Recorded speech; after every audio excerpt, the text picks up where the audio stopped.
Hi, this is an update of the tomatoes that I've grown so far. So if you have watched one of my videos about how to grow tomatoes naturally, you should know what I'm doing now. So say for example, this is one tomato plant.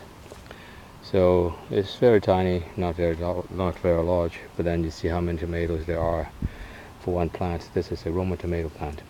As I've said last time, if you allow a tomato plant to fall, then each and every side branches will become a main branch, and then it will bear tomatoes. So this is one of the side branches, and then it fell, and then these are all side branches, and then each one will have 1, 2, 3, 4, 5. Well, this one has 6 roots, and this one has a couple, and this one has a lot here, more than 10, and so on and so forth. So each tomato plant will have around at least 30 for the season. So I planted like 30 tomato plants. Not everyone is successful, but then I end up with more than, well, probably more than 500 tomatoes, or even more. Okay, so some video says you should, some video will say that you should pinch off some suckers and so on and so forth, but then if you allow everything to grow, everything will stagger. So after harvesting, for example, after harvesting this one,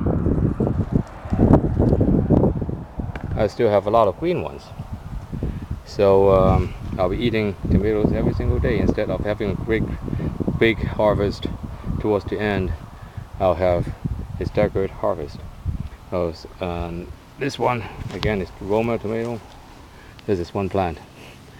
Alright, so you can see the entire field is almost covered by tomato plants, and it will save a lot of water, because if you have everything caged, then you'll leave the ground open unless you have wood chips and so on and so forth. Here I cover the space by straws so that the evaporation from the ground is minimized, and then I can grow sunflowers within the tomato fields, within all the tomatoes. And then I have squash. I harvest the squash from here. I have tomatoes everywhere, and so on and so forth. Yeah, I've already harvested some squash from these plants. And you can see yellow neck right here. And then the other field is right next to it. Again, it is like a tomato forest. Okay, so this is black seaman tomato. It looks like this one is not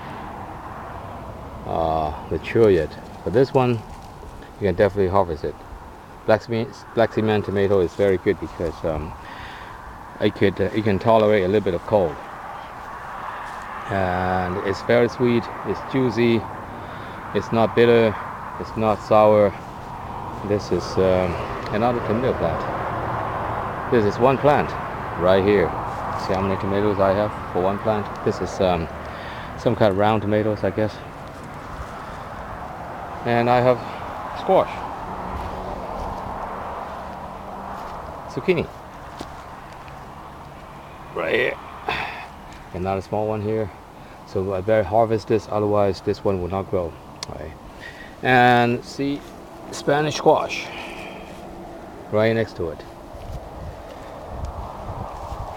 Another zucchini is right here.